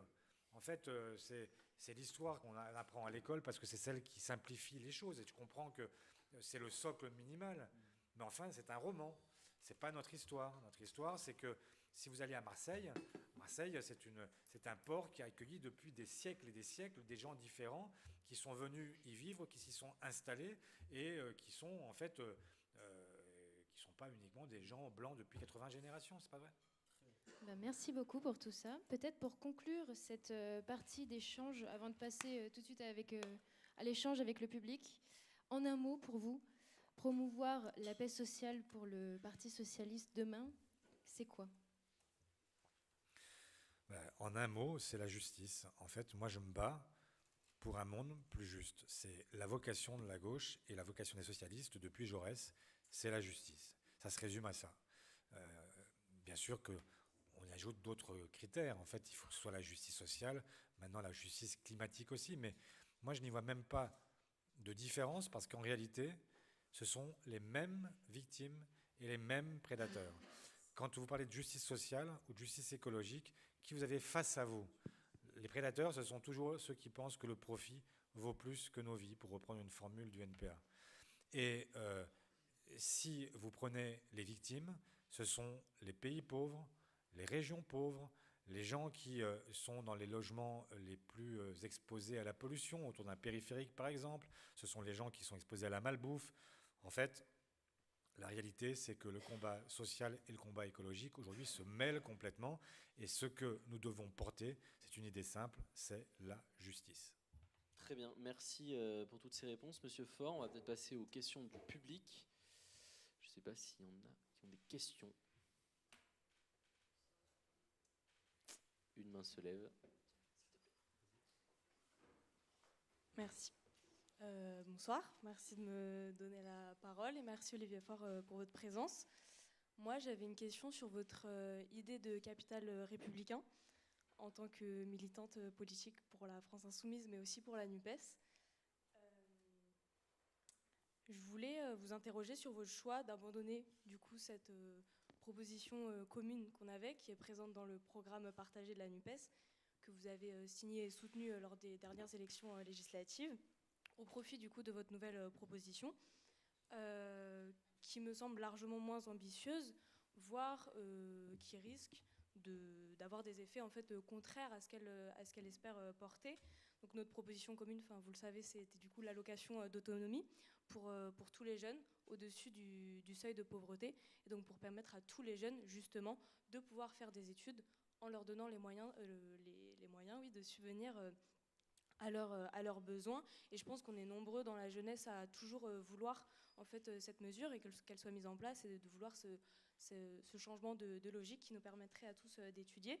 Et moi j'ai l'impression que votre proposition du coup capital universel régressif, elle abandonne un peu cette idée et cette ambition universelle pour donner à tous les jeunes la même chance, puisque si on a l'idée de donner, donc comme c'est le cas dans votre idée, 60 000 euros aux jeunes donc, qui ne poursuivent pas d'études longues et rien à ceux qui en poursuivraient, ça revient en quelque sorte à donner le choix aux enfants, notamment de classe populaire, entre choisir entre sortir la tête de l'eau en fait grâce à cette somme d'argent qui va leur être allouée, ou avoir la chance et l'opportunité de poursuivre des études supérieures et d'obtenir un diplôme. Et en fait, au final, ça reviendrait, je pense, à accepter et voire même inciter en fait cette désertion des jeunes défavorisés de l'enseignement supérieur qu'on voit déjà aujourd'hui. Donc voilà, j'ai l'impression qu'avec cette proposition, on se contente de corriger à la marge le sort des moins chanceux, plutôt que de donner, comme c'était notamment posé en question durant cette conférence, de donner en amont à tous les jeunes la possibilité de poursuivre des études. Et du coup, en tant que militante NUPES, ça me paraît être en fait plus qu'une avancée, un recul sur cette question. Du coup, ma question sera très simple. Est-ce que vous assumez de renier la proposition commune qu'on avait faite ensemble et que vous aviez initialement soutenue? Si oui, pourquoi? Et comment justifiez-vous de défendre aujourd'hui une mesure qui semble moins ambitieuse? Est-ce que, dernièrement, en souhaitant vous distinguer politiquement sur cette question, en tout cas, vous ne prenez pas le risque de vous ramollir, justement, alors même que la jeunesse est nombreuse à soutenir et à plébisciter cette allocation d'autonomie ou quelque chose qui va dans ce sens? Merci beaucoup pour votre réponse. Merci. Bon, merci beaucoup pour cette question. Parce que, en fait, c'est une rhétorique que je lis régulièrement sur les réseaux sociaux, qui provient en fait de ce que Clémence Guettet a pu dire après ne pas avoir lu le livre, parce qu'en fait, il n'était pas encore sorti, qu'elle avait déjà critiqué. Et où avez-vous donc lu que j'avais abandonné, par exemple, l'allocation d'autonomie pour les jeunes. Où est-ce que je l'ai lu? Dans la mesure où vous souhaitez financer votre mesure par également une réforme fiscale, comme c'est prévu pour le financement de l'allocation d'autonomie, il me semble que ça paraît excluable et qu'on ne peut pas financer avec le même mode de financement ces deux choses. Je pense qu'on est d'accord qu'on ne peut pas financer avec cette réforme fiscale à la fois une allocation d'autonomie pour tous les jeunes de environ 1 100 € mensuels et votre capital républicain. Mais on ne parle pas de la même chose. En fait, moi, je parle des jeunes qui ne vont pas poursuivre des études, qui sont à 16 ans renvoyés, en fait, pour toujours à leur destin. Et dont on considère qu'à partir de là, plus rien pour eux. Et c'est bien ce que je reproche parfois aussi à la gauche, c'est qu'on ne parle que de la gauche, enfin que de la jeunesse étudiante. Mais il n'y a pas que des étudiants dans la vie. Il y a des gens qui, à 16 ans, malheureusement, se seront arrêtés. Alors, je sais bien que alors maintenant, je ne sais pas pourquoi on me dit, en fait, j'aurais abandonné. Moi, je défends le minimum jeunesse, l'allocation d'autonomie pour tous, appelez ça comme vous voudrez. C'est l'idée qu'effectivement, il y a un minimum accordé à des jeunes qui sont en situation de pauvreté et qui ne peuvent pas, malheureusement, en fait, financer leurs études. Donc ça, c'est pas abandonné. Et je n'ai jamais... défendez conjointement la mise en place des deux? Mais je ne vois pas pourquoi on ne pourrait pas le faire. En fait, je parle de gaspillage humain aujourd'hui qui est incroyable. Vous avez en fait des jeunes qui sont notre capital là, collectif. En fait, quel est notre avenir à nous? Enfin, il y a parmi vous des gens qui demain seront en fait des gens qui vont peut-être créer, innover, en tout cas permettre à notre pays de rester dans le concert des nations, en fait, une grande nation. Donc là où il faut miser, c'est sur l'intelligence humaine. Et donc on a besoin de plus de jeunes bien formés et qui, en fait, demain nous permettront de gagner toutes les compétitions que nous avons à gagner par rapport à d'autres systèmes, etc. Donc bien sûr que moi je ne retire rien. Je dis simplement qu'il faut aujourd'hui se poser la question aussi de ceux qui ne parviendront pas à ce niveau-là. Et je trouve ça complètement fou que chez les Insoumis, ou c'est les Insoumis qui ont lancé en fait l'opération, reprise par l'extrême droite, de dire en fait, si c'est comme ça que ça s'est passé, mais enfin ça m'est égal, c'est pas le problème. C'est que je trouve dommage qu'à gauche, on puisse avoir, moi quand il y a une idée nouvelle qui naît à gauche, je ne vais pas commencer par la critique. J'essaie d'abord de la comprendre, avant même de commencer à dire qu'elle est destructive et que ceci, ça. Je sais le procès qui m'est fait aujourd'hui. Depuis que j'ai dit qu'il y avait un moratoire sur la NUPES, désormais on m'accuse tous les jours de vouloir abandonner le projet sacré de la NUPES. Il n'y a pas de projet sacré. Il y a aujourd'hui en fait un projet qui a malheureusement pas permis de gagner l'élection législative en 2022. Donc nous avons nous-mêmes à nous poser la question de savoir quelles sont les idées avec lesquelles nous reviendrons devant les Français en 2027 pour pouvoir l'emporter. Parmi ces propositions, il y aura, de mon point de vue, je lance au débat, le capital républicain, pour permettre de répondre à des jeunes qui pour l'instant ne sont pas dans le scope. Et alors, après, est-ce que ça va être, en fait, pour tous ces jeunes, à 16 ans, ils vont se dire, attends, non, en fait, non, là, je ne vais pas faire d'études, parce que, en fait, là, si je fais des études, je n'aurai pas à 40 ans 60 000 €. Qu'il faudra que, en fait, j'ai un projet, parce que c'est pas 60 000 €, c'est pas, encore une fois, c'est pas on s'achète une bagnole à 18 ans en se disant, tiens, j'ai arrêté mes études, tant mieux, je vais m'acheter une Porsche. Pardon, mais enfin, le projet n'est pas si débile.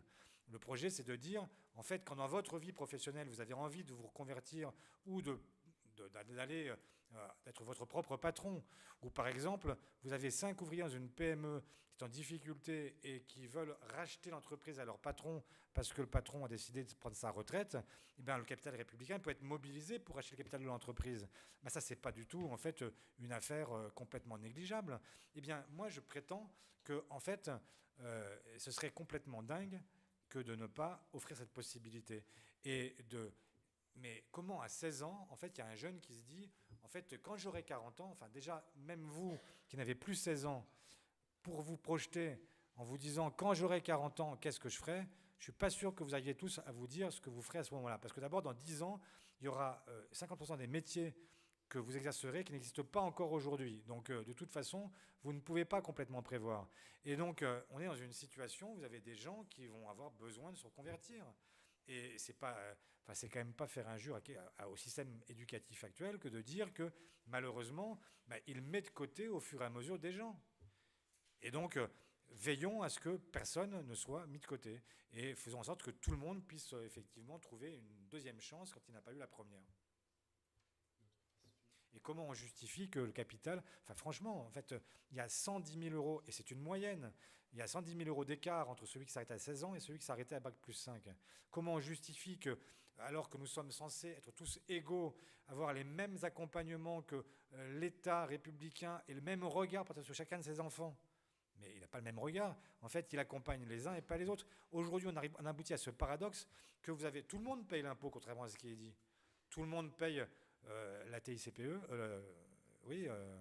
sur le carburant. Tout le monde paye la TVA. Tout le monde paye les taxes sur les boissons. Tout le monde paye, quels que soient vos revenus. Donc aujourd'hui, en fait, et quel est l'impôt le plus productif en France? C'est pas l'IS, c'est pas l'IR, c'est la TVA. Donc en fait, vous avez... Tout le monde paye l'impôt, y compris les ouvriers. Aujourd'hui, les ouvriers, ils ont des enfants qui ne font pas d'études, mais ils payent les études des cadres. Vous trouvez ça normal, vous? Ben moi, je considère que ce n'est pas normal. Et je considère que ce serait logique qu'on fasse en sorte que, y compris les enfants d'ouvriers, aient le même accompagnement que les enfants des cadres.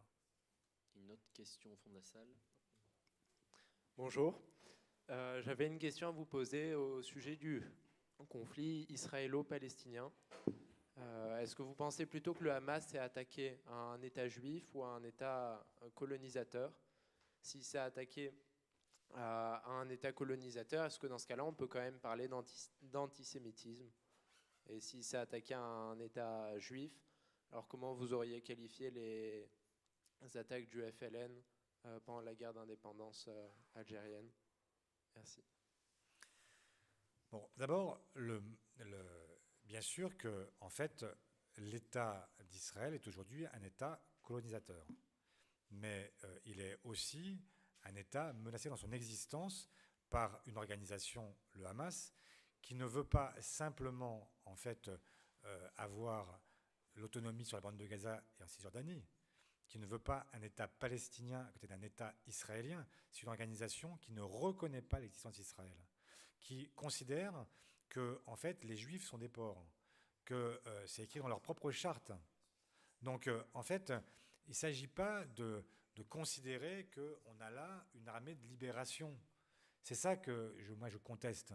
Parce que, en fait, si on avait aujourd'hui des gens qui se battaient contre les colons et qui, par exemple, cherchent à repousser l'armée israélienne quand elle vient en fait coloniser de nouveaux territoires, on pourrait comprendre que c'est une guerre de décolonisation.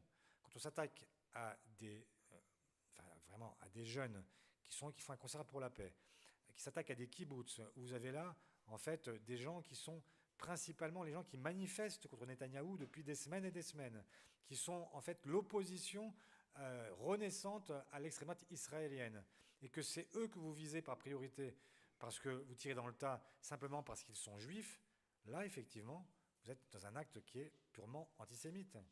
Quand vous êtes dans une volonté de terreur, quand vous découpez en fait des gens en rondelles, vous n'êtes pas simplement en train de faire une guerre, vous êtes en train de chercher à terroriser. C'est pas la même chose. On est sur un mode... les résistants, si on prend... J'ai entendu quelqu'un qui comparait en fait le Hamas aux terroristes, entre guillemets, de l'affiche rouge, du commando Manoukian. Enfin, franchement, quel rapport? En fait, je n'ai pas connaissance du fait qu'il s'attaquait aux femmes, aux enfants, il s'attaquait en fait à des cibles qui étaient des cibles militaires, à des gens de la Gestapo. Ici, il minait en fait les convois militaires, etc. Oui, ça c'était une guerre de résistance. Mais pardon, en fait, je n'ai pas souvenir que... Alors, il peut arriver que dans une guerre, mais enfin, si on tient le discours que vous tenez sur, en fait, le Hamas, organisation décoloniale, de résistance, etc., dans ces cas-là, vous avez en retour le discours qui est celui de Netanyahou, qui dit quoi? Il dit, en fait, il y a des dommages collatéraux, c'est pas grave, en fait, c'est comme ça, c'est la guerre. Et donc, en fait, on bombarde, mais en fait, ils nous disent, mais à Dresde, pendant la Seconde Guerre mondiale, vous n'avez pas fait de victimes parmi les Allemands? Quand, en fait, vous avez bombardé comme des sauvages et que vous avez à Potsdam, etc., enfin, il pourrait même continuer, il pourrait parler de Nagasaki et d'Hiroshima. On pourrait dire, en fait, finalement, vous aussi, dans votre histoire, vous avez aussi produit des drames qui sont largement au-delà des populations militaires. Mais est-ce qu'on doit maintenant considérer qu'on n'a pas fait d'erreur? Est-ce qu'on doit considérer que les populations civiles doivent être des cibles? Moi, je considère qu'à Gaza, il y a des enfants qui n'ont rien demandé et qui n'ont rien mérité. Et que même, surtout, le crime le crime qui est commis aujourd'hui est encore plus imbécile parce qu'en réalité, il permet de créer les combattants de demain. Parce que ceux qui ont été aujourd'hui en Israël, le 7 octobre en Israël, c'était les enfants de la deuxième intifada. À l'époque, ils étaient à peine nés ou ils allaient naître. Ils sont nés dans la haine, dans la volonté de vengeance, parce que c'était leur frère, leur père, leur cousin qui étaient morts. Qu'est-ce qui va se passer avec tous ces enfants qui se sentiront traumatisés de ces bombardements? Ils n'auront en tête que le souvenir d'un peuple qui les a bombardés. Et ils n'auront qu'une soif, celui un jour de venger le frère, le père, la mère, le cousin, la cousine qui est mort. Et donc nous devons nous porter effectivement un discours qui est un discours de raison. Oui, fin de la colonisation, bien sûr. En finir définitivement avec la colonisation. Revenir aux frontières de 67. Faire en sorte qu'il y ait deux États qui coexistent. Mais ça suppose quoi? Ça suppose aussi de désarmer le Hamas et de faire en sorte que le Hamas reconnaisse en fait l'État d'Israël. Vous ne pouvez pas faire la paix avec quelqu'un qui veut votre mort. Bien sûr qu'on fait la paix avec ses ennemis. Mais quand il y a Yasser Arafat qui fut qualifié de terroriste autrefois avec l'OLP, mais qu'est-ce qui a précédé le processus d'Oslo? C'est le fait que l'OLP avait reconnu le droit à l'existence d'Israël. À partir de là, tout est possible. Mais pour l'instant, c'est une organisation terroriste. Je ne sais pas s'il y a d'autres questions. Juste devant. J'ai juste une question. Merci, monsieur. Merci, monsieur, d'être venu pour discuter avec nous. J'ai une question par rapport à la relation du Parti socialiste avec la France insoumise aujourd'hui. Est-ce que, après avoir passé une année à avoir été diabolisé médiatiquement par le gouvernement également, c'est pas un peu facile aujourd'hui d'utiliser la séquence et ce qu'on peut définir comme une erreur de communication de la France insoumise au moment de l'attaque du Hamas contre Israël, d'en profiter donc pour s'allier en quelque sorte et se faire les porteurs d'une certaine rhétorique qui émane du gouvernement mais aussi de l'extrême droite pour en taper sur la France insoumise qui ont été vos alliés pendant un an. Et donc ça, c'est une première partie de la question. Et surtout que j'ai l'impression que vous partagez l'idée que la France insoumise n'est pas antisémite, n'est pas une force antisémite, qu'il y a plutôt une erreur de communication, Non, une faute de communication, si vous voulez, mais que en fait, ça a conduit à diaboliser encore plus la gauche radicale dont vous étiez fait l'allié au moment des législatives. Ça a conduit également à un réagencement un peu des forces politiques, parce qu'on voit que certains anciens éléments du PS ont retrouvé un peu une portée médiatique aujourd'hui. Est-ce que vous, déjà, ça ne va pas vous mettre en danger au sein du PS, puisqu'aujourd'hui, peut-être que les vieux éléphants vont venir essayer de reprendre leur position. Est-ce que finalement, en fait, ça n'a pas été une faute stratégique de votre part, et voire une faute également une faute politique et quelque chose qui touche particulièrement les jeunes générations qui ont l'air d'avoir été très motivées par le projet de NUPES, par le projet d'Union de la gauche. Aujourd'hui, on voit que dans les sondages, c'est encore quelque chose une idée qui prend, notamment pour les élections européennes. L'idée d'une liste de la NUPES continue d'être majoritaire parmi les jeunes. Donc, est-ce que finalement, vous êtes associé à une critique de la France insoumise qui aurait été antisémite par clientélisme? Ça n'a pas été une faute politique de votre part. Merci. Si on veut être dans l'insoumission, il faut que tout le monde puisse être insoumis. Moi, je suis insoumis aux insoumis. Non, mais là, il y a quelque chose qui ne colle pas. Retiens cette phrase. En fait, je ne comprends pas très bien pourquoi on devrait toujours être d'accord avec Jean-Luc Mélenchon. Heureusement, en fait, que nous pouvons avoir une expression qui est différente. Et moi, je refuse d'être en permanence... je vais revenir sur le fond, mais je refuse d'être en permanence accolés à des déclarations qui n'ont été discutées nulle part, qui sont en fait issues simplement d'un tweet ou d'une déclaration de Jean-Luc Mélenchon.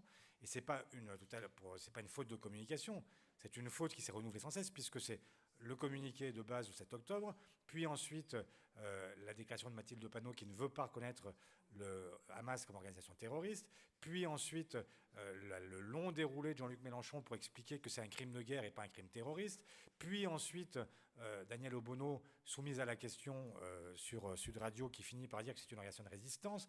Bref, tout ça fait un moment quand même va dans le même sens, quoi. Et donc on finit par comprendre qu'ils ont en fait un logiciel qui est un logiciel qui n'est pas le mien sur ce sujet-là.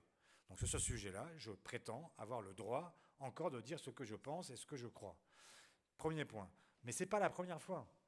Ça fait en fait 1 an et demi que nous sommes ensemble. Ça fait 1 an et demi que nous sommes régulièrement en fait saisis par des déclarations qui ne sont discutées nulle part. Adrien Quatennens, ça commence là.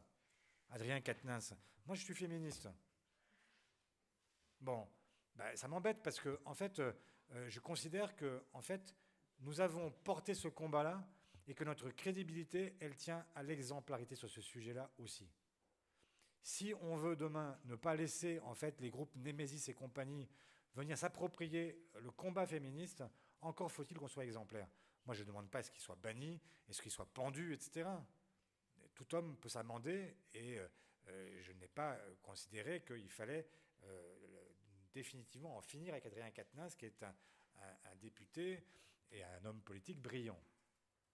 Donc je n'ai jamais dit ça. Mais le défendre comme il a été défendu, relativiser la portée du geste, alors même que ça fait des années qu'on dit que ça commence par une claque et ça finit par un meurtre, c'est pas très malin. Ça ne nous sert pas collectivement. Quand pendant les violences urbaines du mois de juillet, Jean-Luc dit on n'appelle pas au calme, on appelle à la justice. Je comprends très bien quelle est l'idée derrière cela. Il n'y a pas de justice durable, il n'y a pas de paix durable sans justice. Bien sûr, là-dessus je suis d'accord, mais la provocation elle est utile à ce moment-là. Quand vous avez des milliers de jeunes qui sont en train, eux, dans la rue, de risquer en fait de se prendre, eux, de partir en prison pour de longs mois, d'avoir en fait nos élus qui sont dans la rue aussi tous les soirs pour éviter qu'on ne brûle la mairie, le gymnase, l'école, etc. Mais quel est l'intérêt ? Les gens que j'ai vus pleurer dans ma circonscription, parce qu'on avait brûlé des édifices publics ou privés, ce n'étaient pas des gens qui se déplacent en hélicoptère, c'était des gens qui venaient des HLM qui étaient autour. Pourquoi ? Il se trouve que dans ma circonscription, ils ont brûlé un immense centre commercial, qui était le cœur du quartier. Et les gens disaient, les petits vieux, les petites vieilles qui arrivaient, ils disaient, mais vous vous rendez compte, on va faire comment maintenant nos courses ? Où est-ce qu'on va aller ? Qui va nous emmener faire les courses ? C'était ça l'âme du quartier. Il est où le bistrot ? Il est où le tabac ? Il est où le PMU ? Elle est où la boulangerie ? Il est où le cordonnier, etc. Voilà. Et moi, je considère qu'à ce moment-là, il fallait appeler au calme et à la justice. Et c'est ce que j'ai fait. J'ai appelé au calme et à la justice parce qu'il n'y a pas de paix durable sans justice, c'est vrai. Mais quel est l'intérêt de pousser jusqu'à l'extrémité à chaque fois ? Est-ce qu'on doit dire que la police tue ? J'ai eu cette discussion avec Jean-Luc pendant les élections législatives. Je lui ai dit, Jean-Luc, tu nous fais perdre toute une série il y a des tas de gens qui vont être battus au deuxième tour parce que tu as dit que la police tuait. Alors il m'a dit, oui, mais tu comprends, mon premier tweet, personne ne l'avait vu. Donc j'en ai fait un plus violent, au moins on en parle. Ok, je comprends la logique. Et ça conflictualise et donc ça permet etc. Je comprends. Mais il faut comprendre que, en fait, pour les classes populaires, puisque c'est à elles qu'on veut s'adresser prioritairement, la police, elle ne fait pas que tuer. Il y a un rapport très ambivalent à la police. Il y a des gens qui considèrent qu'effectivement, elle est une menace, mais il y a aussi des gens qui sont les premiers à l'appeler parce que le voisin du dessus tape sa femme, donc on appelle la police. Parce qu'il y a un cambriolage qui est en cours, et on appelle la police. Parce que en bas de l'escalier, on ne peut plus avancer parce qu'il y a des dealers, on appelle la police. Et donc les gens, ils sont à la fois gênés par le racisme dans la police, qu'il faut dénoncer. Ils sont gênés par ceux qui considèrent qu'on leur a donné un permis de tuer pour refus d'obtempérer. Ça, évidemment, il faut le contester, il faut se battre contre ça. Mais on ne peut pas donner un caractère systématique à toute cette histoire. Y compris parce que des policiers, moi je rencontre toute l'année, et des gens qui sont eux-mêmes, qui votent France Insoumise, qui votent socialistes, qui votent... Alors ils ne sont peut-être pas les plus nombreux, Mais enfin, on ne peut pas dire que toute la police est raciste, hein, c'est pas vrai. Il y a quelques années à peine, c'était l'UNSA qui était le syndicat majoritaire. Alors ils ont vrillé depuis, mais enfin, ça prouve bien que ça n'est pas... Enfin, je vous raconte une autre... Enfin, en un mot, un jour, en un mot, dans ma prison, en fait, les députés ont le droit d'aller en prison quand ils veulent. Pas pour y rester, mais pour visiter, et tout se passe bien. Parfois, ils y restent. Mais il y a un des gardiens de prison qui m'a dit, monsieur le député, vous avez remarqué un truc? Alors, je dis quoi? En fait, c'est propre, c'est bien tenu. Non, non, non, pas du tout. Vous avez remarqué quoi? Vous avez remarqué, en fait, de chaque côté des grilles, on est les mêmes. Voilà ce qu'il nous a dit. En fait, il nous a dit, en fait, on est les mêmes parce qu'on vient des mêmes quartiers.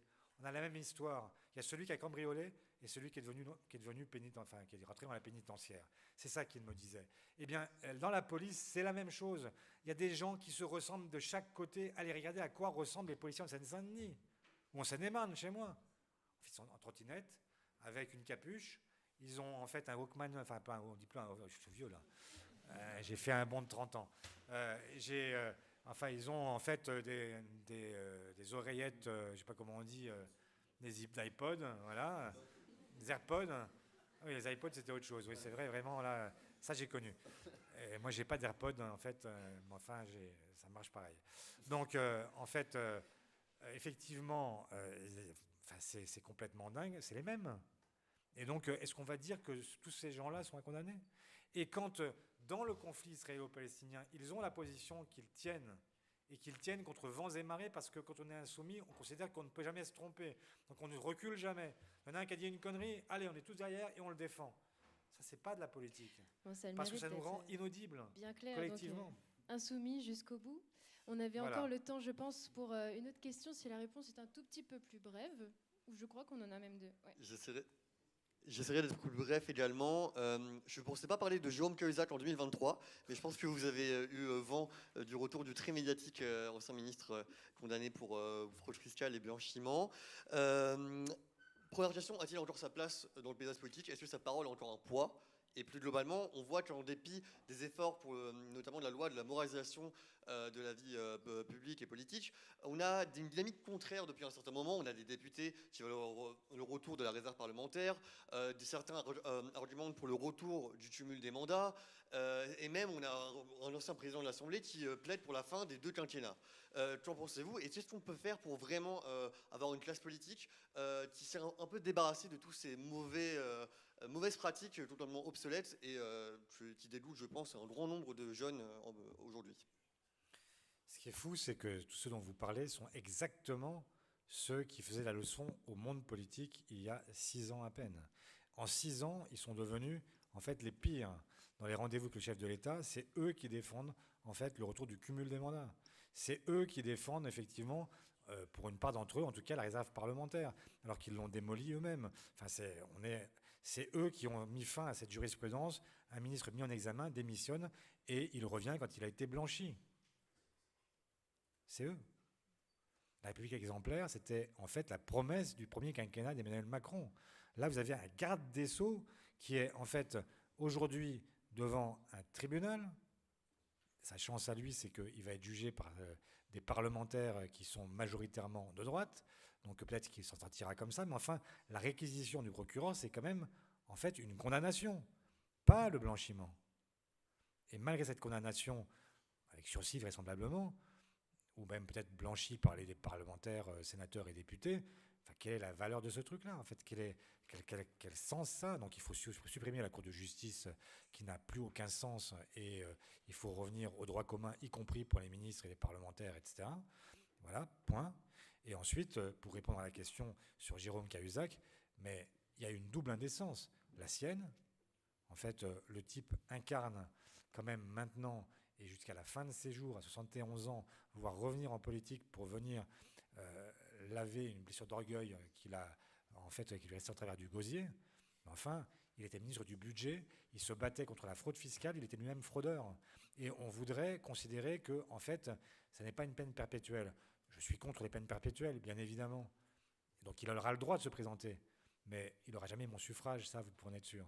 Et donc, et je pense et j'espère qu'il n'en aura plus non plus dans sa propre mairie ou circonscription. Mais c'est complètement fascinant. Et l'autre indécence, c'est indécence aussi de la presse, qui se rend complètement complice pour faire le buzz, parce que dans un système qui aime en réalité faire parler de soi, et les politiques qui passent dans les matinales ne sont qu'un produit d'appel en réalité. On n'est jamais que celles et ceux qui permettent de dire toute la journée, vous vous rendez compte, c'est sur France Inter, ou c'est sur RTL, ou sur Europe 1, que machin était, et donc c'est la chaîne de Il y a un l'information. petit sujet quand même. Il y a un petit sujet, ce retour de Jérôme Cahuzac. Oui, les médias en parlent, mais ce serait dommage de ne pas en parler non plus. Il y a un sujet. Je sais pas, mais il y a quelqu'un là dans ma circonscription qui veut revenir, ça vous intéresse ou pas? Non, mais Jérôme Cahuzac, Personne. il a quand même eu des fonctions assez importantes de l'État français. Aujourd'hui, qu'il revienne en politique, ça veut dire peut-être quelque chose sur le monde politique. Donc, je ne pense pas que ce soit une non-information, le fait que Jérôme Cahuzac... Ce qui sera une information, c'est s'il est réélu. Pour l'instant, c'est pas une information. On est en train de lui mettre le pied à l'étrier pour revenir.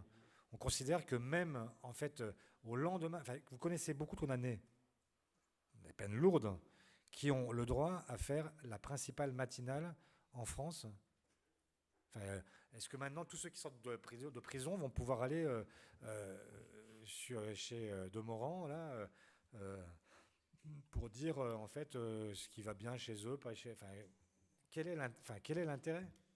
Merci beaucoup. Donc, non-sujet, là, peut-être. Je crois qu'on a le temps pour une dernière question par là-bas, ou peut-être deux, si on peut les prendre rapidement ensemble. Oui.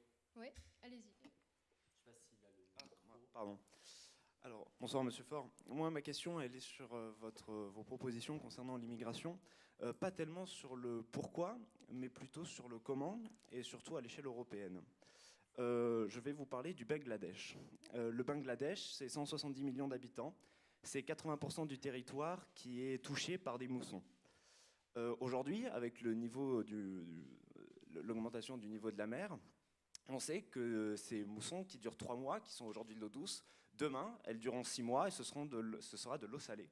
Et ça forcera des populations à se déplacer. Le GIEC a chiffré qu'il y aura environ 136 millions de migrants climatiques, et seulement climatiques, donc pas économiques, pas militaires, etc., d'ici 2050. C'est déjà demain. Il y a 2-3 mois maintenant, il y a eu 2000 personnes à Lampedusa. Ces 2000 personnes, elles ont alimenté les canaux d'extrême droite, les discours, pendant des jours et des jours. Et ça a ouvert à des sondages que j'ai lus la semaine dernière, donc c'est tout récent dans le journal Franc-Tireur, qui nous dit que 76% des Français sont défavorables à l'immigration, estiment qu'il y a un problème de l'immigration. La Suède est tombée aux mains de l'extrême droite. La Pologne l'a été jusqu'à encore très peu. Très récemment, le Danemark, pas le Danemark, les Pays-Bas, la Slovaquie. Vous avez tout à l'heure exprimé votre volonté de vous positionner en tant que démocrate, en tant que social-démocrate aux européennes.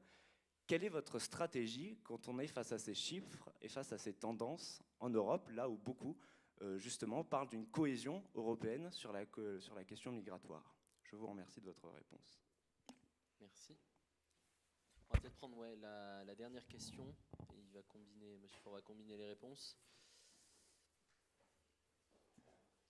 Bonjour. En ce moment même où on parle, il y a encore une énième ratonnade fasciste à Lyon. Et je voulais demander si vous ne pensez pas qu'il y avait ces ratonnades, notamment celle de Romans-sur-Isère, j'ai oublié le nom de la ville, elles illustraient l'hypocrisie d'une certaine partie de la classe politique sur l'antisémitisme, dans le sens où c'est des authentiques nazis, des gens qui se réclament de l'idéologie nazie, donc qui sont foncièrement antisémites. Et par contre, on a un silence de cette classe politique sur ces ratonnades-là. Je commence par la fin. Il n'y a pas de silence de la part de tout le monde.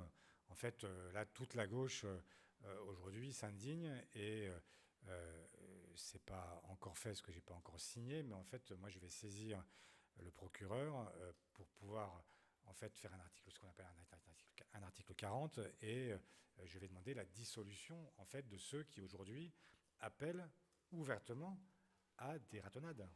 Donc, bien sûr qu'on n'est pas du tout inactif et qu'on va se battre, pas physiquement, mais enfin, on va essayer de faire en sorte que l'état de droit reste respecté parce que personne ne se fait justice lui-même dans ce pays et qu'on n'est pas prêt à accepter à voir de voir revenir des milices d'extrême droite dans nos rues qui nous rappellent quand même de sombres époques. Donc, et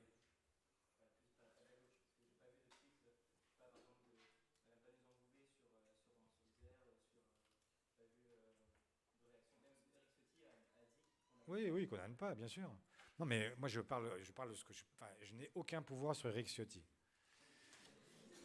Je n'ai même aucun pouvoir sur Yael Braun-Pivet. Donc je ne peux rien faire. Moi je vous dis ce que nous on fait et qu'on ne laissera pas passer. Et je sais que ce combat aujourd'hui est un combat difficile et que c'est un combat qui est même peut-être un combat minoritaire. Pas toujours, parce qu'en fait je vois que par exemple sur la régularisation des travailleurs sans papier, il y a aujourd'hui une majorité de Français qui comprennent que le travail est un puissant intégrateur. Et donc, il y a des majorités courtes sur un certain nombre de sujets. Mais je vois bien que, encore en général, la question migratoire est une question extrêmement conflictuelle. Donc, mais ce combat-là, je ne veux pas l'abandonner. Je ne veux pas reculer une fois encore. Donc, il va falloir qu'on s'arme de patience et de conviction, qu'on aille retourner voir les gens, qu'on se dise aussi que si aujourd'hui dans le monde rural, périurbain, etc., il y a des gens qui sont dans la crainte et qui n'ont jamais vu un immigré de leur vie, mais qui pour autant l'imaginent affreux avec un couteau entre les dents, il faut aller leur parler, il faut aussi donner un espoir à tous ces gens-là. Et donc, j'ai plus beaucoup de temps, donc je ne peux pas m'étendre davantage sur la réponse. Mais la réalité, c'est que, en fait, on a trop souvent accepté de vivre sous l'empire et sous l'emprise de l'extrême droite. Ça fait 40 ans qu'ils nous bourrent le mou, et donc il est temps de s'arrêter. Et donc maintenant, il faut réagir, et il faut contester pied à pied, et ça me permet de faire le pont avec la question précédente. Ces migrants climatiques, vous pensez qu'on va les arrêter comment, en fait? Parce que moi, je veux bien, mais quand ils sont 2000, on a déjà du mal, mais quand ils sont plusieurs centaines de millions à débarquer, en fait, et d'ailleurs, la réalité, c'est qu'ils débarquent pas chez nous. Ils débarquent principalement dans le pays voisin et ils vont déstabiliser des régions entières. Parce qu'en fait, au début, on a ces chèvres, on ne peut plus les nourrir, on ne peut plus les faire boire, donc on va en fait 15 km plus loin, puis 15 km plus loin, puis après un moment, on dépasse la frontière. Et là, il y a un conflit. Et là, on a non seulement un conflit climatique, mais on a même un conflit qui devient un conflit en fait politique, géopolitique. Et tous ces gens vont se déplacer et évidemment, un jour, ils finiront aussi par atterrir sur notre territoire à nous. Et donc, soit on est capable d'enrayer le phénomène, et donc, si on a peur du grand remplacement, pour reprendre une expression illusoire, enfin mensongère, si vous avez vraiment peur de ça, la meilleure façon de lutter contre le grand remplacement, c'est encore de vous battre contre le réchauffement climatique. Parce qu'évidemment, en fait, c'est ce que je disais tout à l'heure en introduction, depuis les débuts de l'humanité, on bouge à chaque fois qu'on n'arrive plus à vivre sur le territoire dans lequel on est né. C'est aussi simple que ça. Eh bien, je pense qu'on va conclure là-dessus. Merci beaucoup, monsieur le député, d'avoir pu nous présenter le capital républicain. Merci à vous aussi d'avoir pu brasser des questions aussi larges. Pour prolonger le plaisir, donc ça sera rediffusé sur YouTube grâce à Sciences Po TV. Et je vous propose de nous rejoindre pour signer le livre d'or du Parlement des étudiants. Voilà, merci beaucoup pour cette soirée. Merci à vous.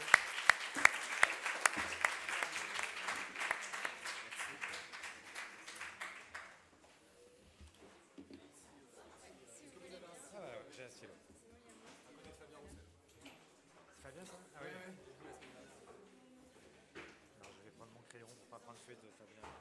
J'étais contente de vous rencontrer à nouveau, puisque la dernière fois qu'on s'était parlé, j'avais 10 ans. C'est pas vrai. C'est le moment émotion. Moi aussi, Ah bon?